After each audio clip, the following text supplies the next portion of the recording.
All right, let's talk about the inner work journey. It's been a minute since I got on here, but I have been doing the work. And what the work looks like for me is really catching myself when I have limiting thoughts or limiting beliefs come up and reframing that. This past year, in 2024, I was doing A Course in Miracles with a group. And what A Course in Miracles is a channel teaching by Jesus, but it is basically teaching you to unprogram all of the limitations, all of the beliefs that our parents and our church and society have told us. It is reminding us that we are infinite creatures of infinite potential, that what we are is limitless, and that anything that has us thinking that we're not that, that's the programming we've piled on, and that's what has to be peeled away. And so my 2024 journey has been understanding myself to be a divine spark of the Creator with infinite potential. And it is my job to understand that and tap into that and to release anything that has me thinking I'm not that. 2025, I see as my journey to truly embody that, to put action to believing myself to have this infinite potential. And what that looks like for me, because I have 46 years of programming that wants to come up and say, oh, you can't do that, or you're not good at that, or, you're not going to succeed at that. And catching those thoughts as they come up and saying, oh, actually, I'm not going to take that thought. I'm going to give you this thought instead, because we are not our thoughts. We can learn in meditation that you are not your thoughts. And if you don't want to cling on to something, if it doesn't feel good for you, then you let it pass on by. Or you can take it and be like, well, I'm going to think this instead. So I've been doing a lot of practice, being really aware of my thoughts and renegotiating them. One of the things I really liked in A Course in Miracles is it said in the text, stop asking God to remove your limitations. He didn't put them there. Like all of those limitations, that's our own doing. It is ours that we put on ourselves and ours that we get to take away. So I've really been trying to check my thoughts. If I have one that doesn't feel like the highest version of me would be thinking it, I'm like, wait a second. Whoa, that's limiting. I don't believe that. I'll pass on that thought. Thank you very much. And it happens a lot. I haven't gotten to where these thoughts don't come up, but I have gotten better and quicker at catching them, not attaching to them, and then replacing them. So I got to see how my work has progressed.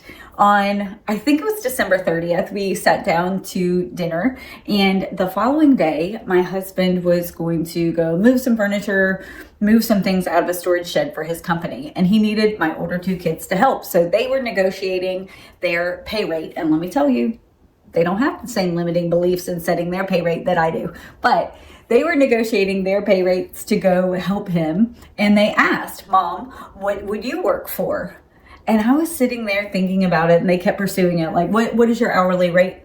And my husband said, she works for less than $1 an hour. And I heard it, and I caught his eye. Now, honestly, now he doesn't even remember saying this, but it was because it had nothing to do with him. I needed to hear this because in content creation, in podcasting, in all of the stuff I'm doing, it takes me a really long time, and it doesn't generate income.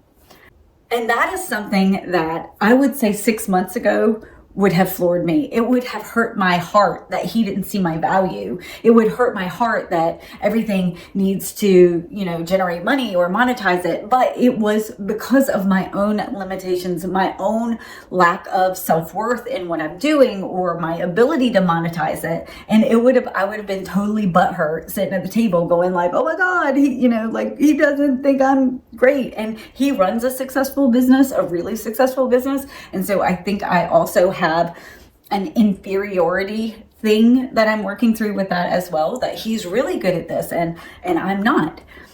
But what happened when he said that is instead of feeling sad, I thought, not yet. I'm not making money yet, but I know that I can do this. And there was a confidence and almost like a little spark burning that was like, you'll see.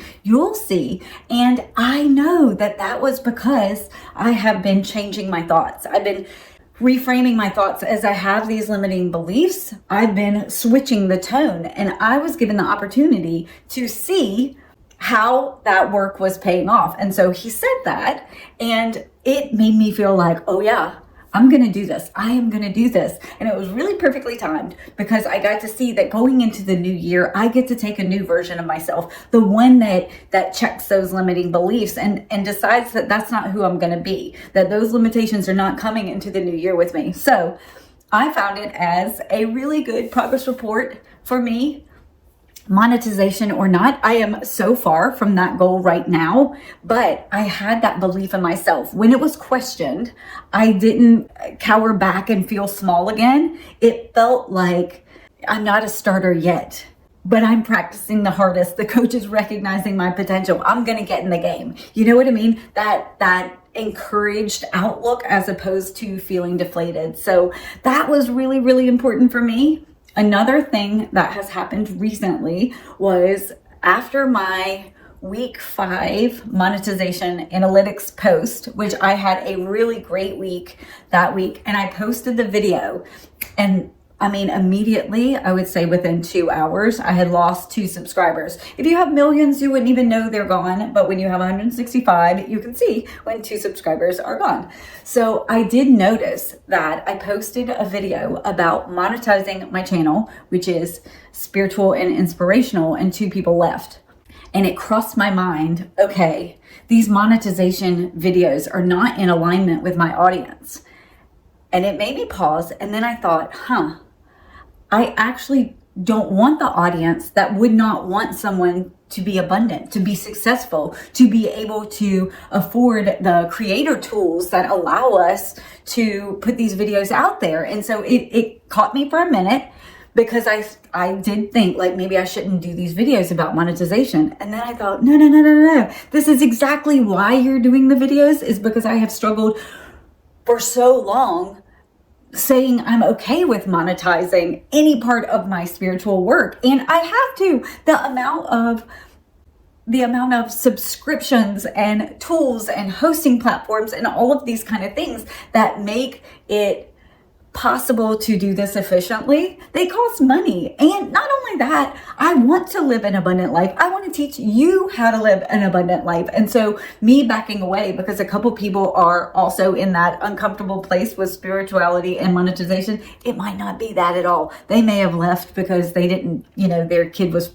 effing around with their phone and subscribed to me by accident. I don't even know. But I needed this lesson. I needed to check myself and say, oh, I need to change things. No, actually, I don't. I need to continue pursuing this and feel really comfortable that I can be in both of these spaces, that I can say that making money is important to me on this creator journey. And also I have something to say, as a spiritual person, as somebody who wants to teach and inspire others to connect with their higher self. So those were really 2 massive things that have happened. So I wanted to get on and share them really quickly. So I hope you are checking your thoughts and reframing them and doing this work. These thoughts are still going to come up. It is our responsibility to be like, not so fast.